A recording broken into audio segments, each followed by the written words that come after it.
Starting to the top left for the Prime team, it is the King himself. MarineKing Prime. Oftentimes called the king of second place. And MarineKing King of Prime. Kongs. Yeah. And he's up against the Protoss. Yana Killer on the bottom right. It is for STX Seoul. STX Seoul Deer.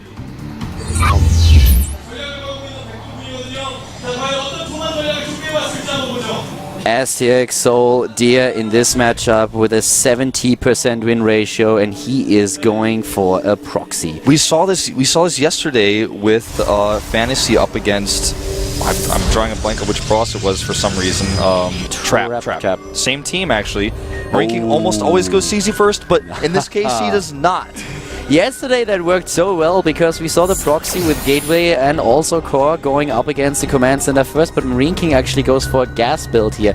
He goes for Barracks into Refinery, and that is shaping up to be a pretty decent game. That's going to be a lot of fun. You know what happens here though is MarineKing, if he goes for a Reaper, he's actually going to find himself a little bit awkward because his Reaper's on the other side of the map, and if Deer micros his probes well, first Reaper won't do a whole lot. It's not going to do a whole lot even if he brings it back.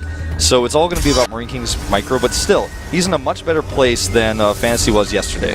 And talking a little bit about this, I was mentioning the statistics for both of them earlier. 70% win ratio with 30 maps played for Deer. Pretty impressive. 21 and 9. MarineKing, on the other hand, with 30 and 3 games played, he is at 52% win ratio, so his win ratio is much lower than Deer's. But this opening for him at least gives him a pretty decent chance of surviving what's happening here. It's all about the momentum because his reactor right now is building, and that's going to mean he's going to have no units. I mean none when those first units get there, but he's going to have 2 at a time. His SCV micro is the most important part. If he can keep his 2 Marines alive for a few seconds and the 4 Marines come out, he will hold this fine. But if he can't do that, this is going to start to snowball out of control, and Deer is going to take a huge lead. If you're able to fend that off, though, the Gateway, the Pylon, and the Core will fall eventually. And now we have those Reapers coming in. And Reapers. Everything is actually... Oh my god, look at that. Look at the way that he sends those Reapers. He actually sent those scouts to the bottom. He should be able to find out what's going on. The question is, can he defend against the Stalkers? That's the question. Here come the Zealot and the Probe up to lead the charge. He will be able to force a well, not a cancel on this Command Center necessarily, but at the very least he's going to stop production of it for a while. He does cancel it. There's the bunker, the first 2 Reapers. How well can he micro them? The SCVs are coming off the line. He needs the SCVs, and he's immediately attacking the Stalker here, trying to set up another bunker. Double bunker, actually. One at the ramp and one over here. The Reapers doing their damage. The SCVs, of course, immediately being attacked here. He has 16 against 19. Keep the Mule in mind. The mic is so far decent. The Stalkers with the surround. Oh my god, that was so close. He really wants to get those Reapers. If he can kill the Reapers, this is going to be no problem for him to kill the SCVs. So much mine time lost here. The Mule really important as well, as you mentioned before. Another Stalker is on the way. It just popped out, 3 of them, but the bunker, it will finish. And MarineKing is going to find himself a little bit contained, but this pressure is over. Yeah, the pressure for now is over, and additional gateways are immediately being built by Deer. And for the Protoss, this is of course the question, where do you go from here? You are trying to do the damage, you didn't do too much, but you still have that soft contain, and he's going into 3 additional gates. This is exactly what we saw yesterday as the transition for Trap into the 3 gates. But in that case, he was up against a CC first with less units. Also, he had the warp in point, he had that pylon hidden. And with all of that in mind, I think that MarineKing, as long as he plays safely or doesn't salvage his bunker unnecessarily, I think he should be fine. He's also going to scout the gates with his Reaper right now. And he saw the chrono boost on the warp gate research, so that already gives him a little bit of an indicator what's going on, but he needs more bunkers than that. He's going into Marauders, and that's going to help him so much, but he needs to find out what's happening at the bottom right, and he might already be a little bit too late. So many gateways, so much firepower, and here we go, he's moving in. The first Stalker is gone. The probe, he needs to save the probe if he wants a pylon in there. Loses the probe, no pylons in the main. He sees the gate. He sees one gate. He doesn't see the rest of them, but he's already taking down Harvesters. Here comes the Mothership Core on the other hand. The first Marauder is out, and bye-bye Stalkers. MarineKing is crushing this build. 4 Zealots warping in. What are they going to do? Not a whole lot. That was a rhetorical question, Deer. I think you're done. The Deer is well done, I would say. Yeah, well done, man. Making some venison here. I think this game is over.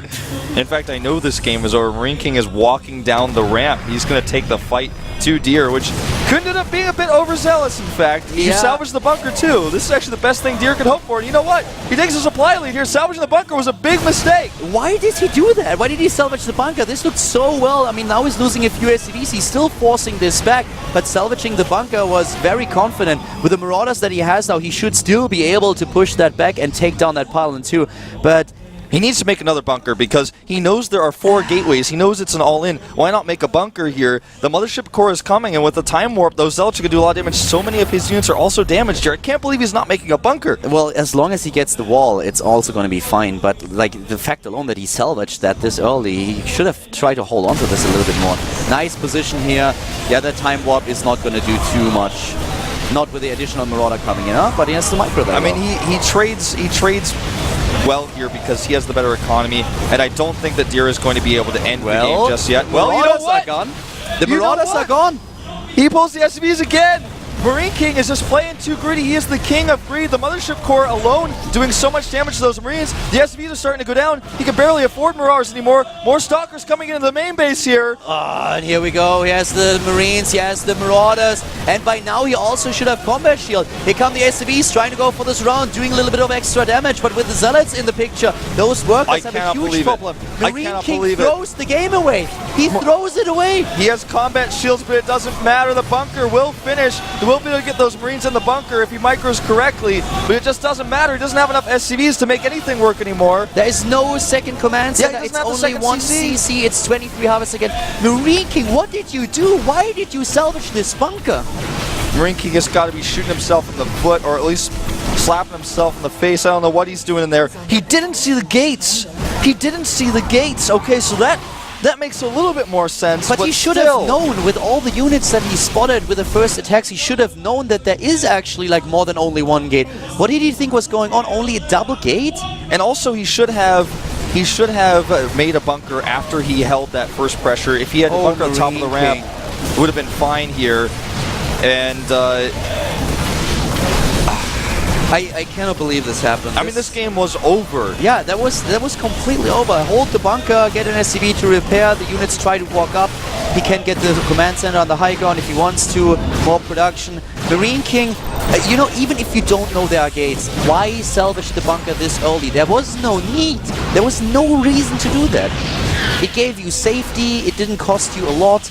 Just leave it there for a little bit longer. MarineKing, he throws the game away. And he's not going to GG either. This is what happens when MarineKing throws a game away. He's going to sit here and think about what he's done. Dia, of course, is super happy here. I mean, he went for the 3 gates, he pushed his way through. He must have been in the best position. Like, he must have been so happy when he saw that that bunker was actually salvaged. And he's taking the game right now. Yeah, a lot of Protoss players would have actually quit earlier already, and he gets rewarded for staying in the game, for sticking it out and making this happen. He's going to take it. He's going to take the 2-0 in the group. This is one of those games where you could have made a Nexus and tried to play from behind, but he said, no, you know what, I'm all in, I'm super all in. MarineKing might take a risk, he's very greedy, and that's it. GG! Wow! What a throw. You know, we have had some serious throws this season. I mean, a lot of them. That might have been the biggest one I've ever seen. He did not see the gates, but regardless, he also didn't see a Nexus. Yeah, what did you think was going to happen? I mean, you don't go into your opponent's main base and you think, okay, he's on 2 gates. That doesn't make any sense, especially with the harvester count that we had there. I'm not quite sure what I mean, maybe it was a misread, but what did he read into this? You know, he had a lot of units, and he would have held without the Mothership Core being there. Maybe he didn't expect the Mothership Core to come. I don't know. There's a lot of maybes here, but the reality is he did not play safe. He had a game 1. He had the better tech. He had the better production. Yeah, he canceled his CC. A fact that we really have to highlight again, but I don't know. I can really not believe that that just happened. That is just, oh my god, this is... You know, MarineKing sometimes is his biggest... His own worst enemy. Yeah, his own worst enemy. It's like why?